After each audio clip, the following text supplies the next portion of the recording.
자, 인적쇄신의 첫 단추로 꼽히는 국무총리 비서실장 인선을 놓고 윤석열 대통령의 장고가 이어지고 있습니다. 어제 대통령실 관계자 발로 전 정부 인사인 박영선, 양정철 유력 검토 보도가 흘러나왔습니다. 어제 새벽이었지요. 그런데 공식 인사 라인에 있는 대통령 비서실장 또 홍보석 검토를 거쳐 대통령실이 공식적으로 검토된 바 없다. 이런 입장을 내놨습니다. 굉장히 혼란스러웠죠. 종일 정치권도 술렁였습니다. 대통령실 내 제3라인에서 검토된 것으로 알려져 인사 난맥상이 노출됐다. 이런 지적이 있었고요. 무엇보다 후임 인선의 큰 방향이 대야 소통을 위한 협치의 방점이 찍힐 것으로 예상이 됐습니다마는 여권은 여권대로 거론된 2명에 대해서 정체성을 부정해서는 안 된다 하는 우려를 쏟아냈습니다. 자, 인적쇄신이 시급한 상황에서 여야 협치를 위해서 인재풀을 야권까지 넓혀야 한다는 야권의 압박, 또 보수 진영 인사들을 핵심 요직에 기용해야 한다는 여권의 주문이 뒤섞이면서 이제 중간에 끼인 윤석열 대통령이 방향성을 잃게 되는 거 아니냐 이런 걱정도 나옵니다. 자, 근데 무엇보다도 인사위원장인 비서실장도 모르는 사이에 인사안이 외부 언론에 유출이 됐고 그게 보도까지 됐습니다. 김진욱 대변인, 이거 어떻게 봐야 됩니까? 대통령실의 난맥상이 그대로 여과 없이 노출됐다. 일단 이렇게 좀 보이고요. 이게 이제 어떤 의도로 박영선 총리 또는 양정철 비서실장 설이 언론에 노출됐는지는 모르겠습니다만 이게 만약에 그저께 있었던 국무회의에서의 대통령의 대국민 사과 발언, 사실 그게 실패했다고 저는 보거든요. 대통령께서 공개 발언에서 그 사과를 정식적으로 하지 않으셨고, 그리고 나서 비판 여론이 막 크게 일어나니까 대통령실 관계자가 한 4시간 뒤에 대통령이 비공개 때 사과했다라는 걸 이제 전제로 해가지고 사실상 사과 발언을 무마시키려고 했던 그 실패를 덮으려고 했던 이 화제 전환용이라면 아마 성공했을 것 같아요. 그런 목적이었다면, 그렇다면은 이것보다 충격적인 그 발표는 없었겠죠. 그래서 성공했을 것 같은데, 만약에 이게 진짜로 그런 용도가 아니라 그 대통령께서 생각하고 있는 국무총리, 비서실장에 대한 인사 문제를 어떤 그 여론 떠보기용으로 던진 거라면 완전히 실패한 거다. 이거조차도. 그리고 이게 이제 그 2가지 문제가 있어요. 하나는 그 대통령 비서실의 인사를 총괄하고 있는 사람이 비서실장입니다. 그리고 비서실장이 몰랐다라는 거고요. 그다음에 이게 언론 보도가 난 이후에 홍보 라인에 이 문제를 물어보니까 아무도 아는 사람이 없어요. 그렇다면 이건 누가 한 건가? 또 2번째 문제는 뭐냐면 이 문제를 대통령실에서 이제 긴급 진화했지 않습니까? 검토한 바 없다. 네. 그러고 났는데 그 이후에 오후에도 계속해서 일부 대통령실 관계자가 대통령 의중 맞다. 검토한 거 맞다.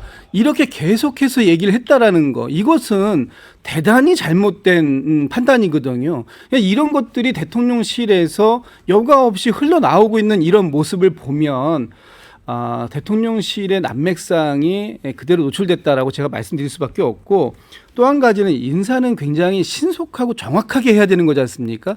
근데 지금 대통령실에서 국정쇄신을 하겠다, 인사쇄신을 하겠다고 얘기가 나온 지가 일주일이 넘었습니다. 그리고 그 일주일 동안 유력하다라고 검토된 사람이 원희룡 누구누구 해가지고 지금 한 5-6명이 넘어요.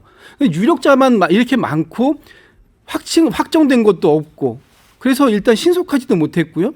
그다음에 정확하지도 않은 이런 상황들이 지금의 현재의 대통령실이라면 국민들 입장에서 볼 땐 매우 불안해할 수밖에 없는 그런 상황이다. 이렇게 말씀드릴 수 있을 것 같습니다. 김일수 대변인, 지금 여당 내에서도 좀 걱정을 많이 하고 있죠? 뭐 여기 흘러나온 얘기로는 걱정이 좀 있었죠. 있었는데 제가 볼 때는 이게 이렇게까지 뭐 심각하게 다루어질 일인가는 잘 모르겠어요. 왜냐하면 이게 지금 대통령실에서 명확하게 지금 검토된 바가 없다라고 했고 그리고 명확하게 검토된 바가 없다라고 하는 것은 공식적인 회의 석상에 올라오지 않았다라는 이야기일 것 같아요. 그리고 여기에서 저도 이제 정치인문한 지 6년 정도 됐지만은 이런 회의가 있을 때요. 회의에 앞서서 뭐 흡연실이라든지 티타임이라든지 여기저기에서 뭐 이런저런 의견 교류들이 있어요. 당연하죠. 이건 어떤 조직이든 마찬가지이고 그리고 그런 곳에서 비공식적으로 거론됐을진 모르겠습니다. 누군가들에 의해서. 근데 지금 현재 상황에서 어쨌든 간에 탕평 인사를 하자라는 이런 여론들이 많이 있었었는데 그러면 탕평 인사 차원에서 인사의 폭을 넓게 보고 그리고 대상자들을 넓게 봤다라고 누군가가 이거 대통령 의중이 아니었다라고 하더라도 이런 의견은 충분히 나올 수 있었다라고 생각됩니다.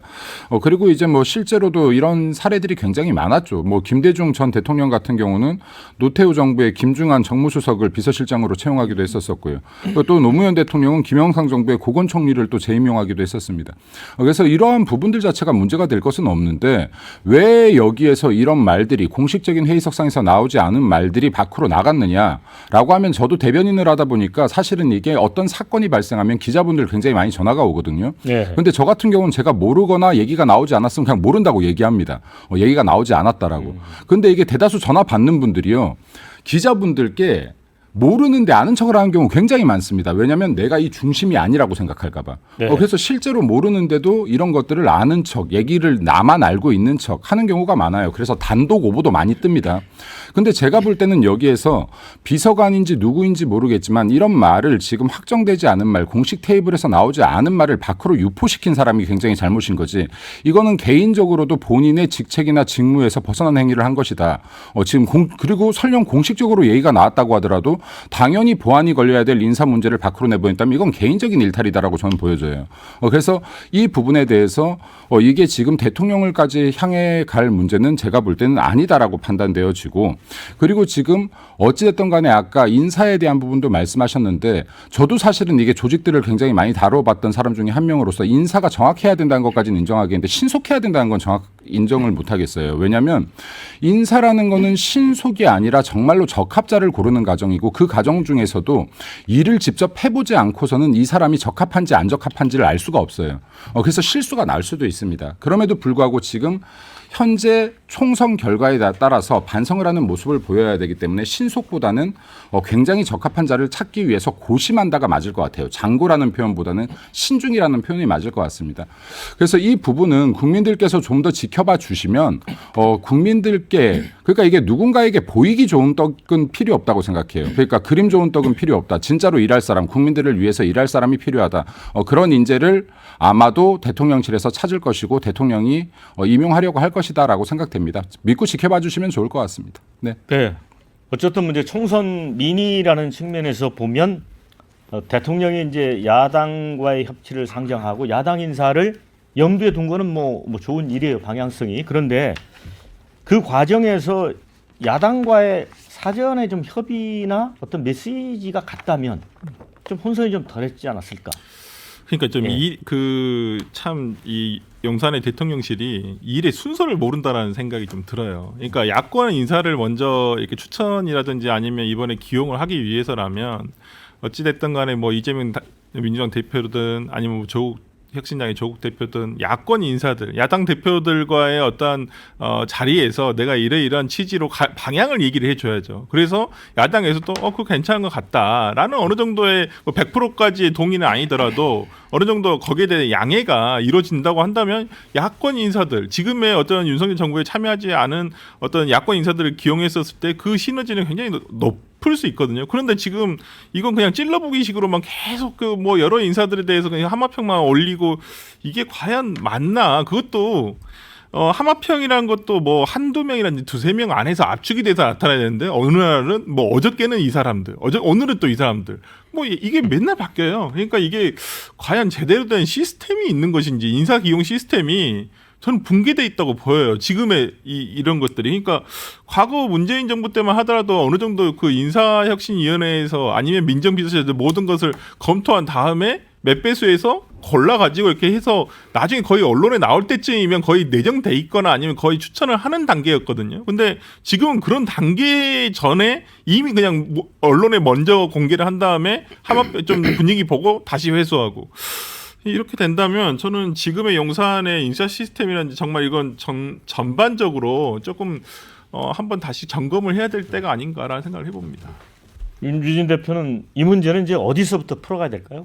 저는 그 지금 대통령실에 계시는 대통령의 소위 이제 핵심 측근이라고 하는 분들이 국민의힘에 대한 어떤 보수 진영에 대한 이해도가 좀 낮아요. 그러니까 뭐냐 하면 아마 이랬을 것 같아요. 제가 생각했을 때는 일단 대통령의 의중에 반해서 그냥 언론에 흘렸다?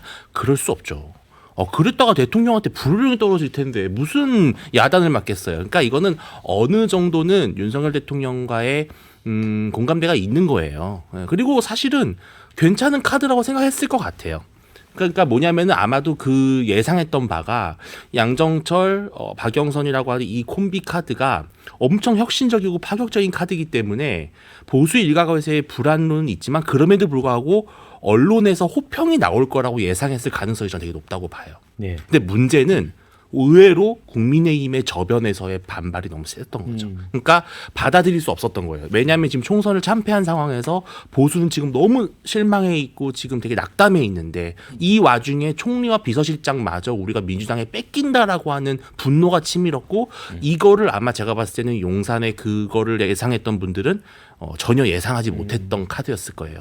그래서 되게 놀랐고 그래서 빨리 주워 담은 거거든요. 그래서 저는 그런 거라고 보는데 협치 인사가 아니라 사실 어떻게 보면 협치로 보였으면 좋겠던 그런 인사였겠죠. 그런데 그게 의외로 보수 진영에서 상당히 실망이 컸다. 그렇게 생각이 들어요. 네, 댓글 읽어드리고 토론 이어가겠습니다. 산토끼 잡겠다고 집토끼 잡아먹겠다는 망조 들린 윤석열 정부 이런 의견이 있고요. 박영선, 양정철 괜찮아 보입니다. 이런 반대 의견도 있습니다. 박영선, 양정철의 인선 검토한 적 없다는데 우파 분열에 속지 마십시오. 이런 의견도 주셨고요. 간보기는 안철수의 전유물인 줄 알았는데 대통령실마저 점점점. 대통령은 두려워 말고 국민만 보고 가야 합니다. 이런 의견이 있습니다. 자, 그런데 이제 초반에는 권영세 총리, 원희룡 비서실장이 유력했다. 갑자기 이제 박영선 총리, 양정철 비서실장 등장했고요. 또 어제 오후에는 대통령이 장제원 비서실장 기용을 결심했다라는 보도까지 나왔습니다. 그런데 본인이 또 제안받은 적 없다 이렇게 얘기했고, 근데 오늘 아침에 또 이틀 전에 홍준표 대구시장하고 대통령이 만찬을 하면서 여러 이야기를 나눴다 이런 소식이 전해지면서 홍준표 총리설이 또 이준석 대표가 제안을 했습니다마는 약간 불거졌습니다. 그동안에 총리 후보군으로 김한길, 김병준, 김무성, 이주영, 주호영, 권영세, 비서실장에 이정현, 이상민, 장제원, 원희룡, 정진석 수많은 사람들의 이름이 올랐습니다. 대통령이 이제 국민과 민생을 위해서라면 뭐든지 하겠다, 못할 일이 없다라고 강조해서 특정한 어떤 틀에 얽매이지 않겠다는 뜻을 밝혔는데, 자, 거론된 인물 중에 누가 적합한지 짧게 이야기 듣고 다음 주제 넘어가겠습니다. 김민수 대변인. 저는 대통령의 말 워딩에 집중할 필요가 있다고 생각합니다. 네. 국민을 위하는 일이면 어떤 일이든 할 수 있다였습니다. 네. 이것은 보여주기가 아니라요. 국민을 위한 일이어야 되는 겁니다. 그러니까 네. 국민을 위한 일이 아니면 어떤 일도 할 수 없는 건 거예요. 그래서 이게 국민을 위하지 않는 협치는 이건 안 되는 것이고요. 국민을 위하는 협치면 가능한 것이다. 라는 말씀을 좀 드리고 싶고, 누가 적합한지 짧게. 누가 적합한지 감히 제가 어떻게 예단을 하겠습니까만은 이 말씀은 좀 드리고 싶어요. 그러니까 눈치 보는 인사하지 마라, 보이기 위한 인사하지 마라. 네. 그러니까 인사의 첫 번째 목적은 이 일의 적합자, 그리고 이 일을 적합하게 해낼 수 있는 사람들 역량을 봐야 되는 것이지, 이게 지금 계속해서 협치한다라고 해서 눈에 보이기식 인사에 목매달지 말라는 말씀을 좀 하나는 드리고 싶고, 그리고 또 마찬가지로 보수 진영에도 이 말씀을 드리고 싶어요. 야권 인사들을 보고 있다라고 해서 이거에 흥분하지 마라. 예를 들어서 아까 그 사례도 말했지만은 비단 그뿐만이 아니라 삼국지에서도 보면요, 동탁이나 여포휘하에 있던 장료를 써서 정말로 인재로 썼던 조조도 있고요. 그리고 유비 같은 경우도 내 적이었던 황충을 써서 전설로 만들기도 했습니다. 그러니까 이게 적진에 있다라고 해서 내가 앉지 못한다는 법도 없다. 그러니까 이런 부분들은 무엇보다 국민을 중시해서 인재 채용을 하는 가정들에 불필요한 잡음을 낼 필요는 없다라고 봅니다. 네. 김민수 대변인은 뭐 좀 제가 구체적으로 언급을 해달라고 했는데 예를 들어서 비유적으로만 얘기를 했어요. 우리 김진욱 대변인은 어떻게 생각합니까? 글쎄 이게 어제 상황을 보면 성동격서가 아닐까라고 의심을 해볼 수 있는 것 같아요. 그러니까 가장 멀리에 있는 사람을 얘기해놓고 가장 가까이에서 찾으려고 한 게 아닌가. 그래서 저는 뭐 적합한 분을 고르라는 말씀을 주셨습니다만 적합한 사람보다는 아마 윤 대통령의 마음속에 있는 사람으로 결정이 될 것 같은데 그런 사람이라면 뭐 총리는 홍준표, 비서실장인 장제원으로 이미 마음을 굳히신 건 아닌가 하는 이제 그 생각을 좀 가질 수밖에 없겠고요. 또 마침 또 그저께 밤에 홍준표 대구시장과 4시간 동안 단독으로 네. 저녁을 만찬을 하셨다라는 건데 그 과정에서 정말 많은 얘기들을 했을 거예요. 그리고 요즘에 대통령의 심정을 가장 깊이 이해한다고 생각하는 사람이 저는 홍준표 시장일 거라고 봐요. 아마도 윤 대통령 입장에서는 홍준표 시장 한마디 한마디 이번 총선 책임부터 아니면 앞으로 나아갈 이 국정의 방향까지 홍준표 시장의 말이 귀에 쏙쏙 들어왔을 것이다 라고 보여지고 그렇다면 홍준표 시장에게 총리를 맡겨보는 것이 좋겠다. 그리고 거기에서 비서실장도 장제원 그 의원으로 가는 것이 가장 바람직하다는 얘기가 나왔을 거다. 어차피 이렇게 해도 욕먹고 저렇게 해도 욕먹는 거라면 내가 편한 사람, 내가 나하고 뜻을 맞춰서 할 수 있는 사람으로 가자라고 결심을 하지 않았을까라는 추측을 해봅니다. 그러니까 홍준표 시장이 한동훈 전 비대위원장한테 이제 당에 얼씬거리지 또 말라. 그러면서 이제 총선 패배 책임도 거의 이제 100% 넘겼지 않습니까, 윤진 대표? 저는 그냥 짧게 비서실장은 장제원 아니면 정진석 아하. 둘 중에 한 명일 것 같아요. 그러니까 정치인 출신이고 그래도 친윤이면서도 대통령을 어쨌든 끌고 갈 수 있는 설득력과 소통 능력이 있는 사람이 저는 장제원. 장제원 의원은 인수위 비서실장 할 때 상당히 그런 역할을 사실 잘했었어요. 저는 인수위에서 제가 직접 봤던 모습들이고 어려운 난맥상이 있으면 장제원 실장한테 찾아가면은 장제원 실장이 대통령을 잘 설득했더라 그런 거 있고요. 총리는 김한길 아니면 김병준이 좋겠다. 네, 그러니까 저는 그렇게 딱 명료하게 두 분을 말씀드립니다. 네. 자, 우리 설 실장. 그러니까 저도 그 아까 우리 김진욱 대변인 말씀처럼 홍준표 대구시장도 저는 가능성이 있다고 보여요. 과거에 문재인 대통령도 당시 전남도지사였던 이낙연 지사를 총리로 발탁을 했었거든요.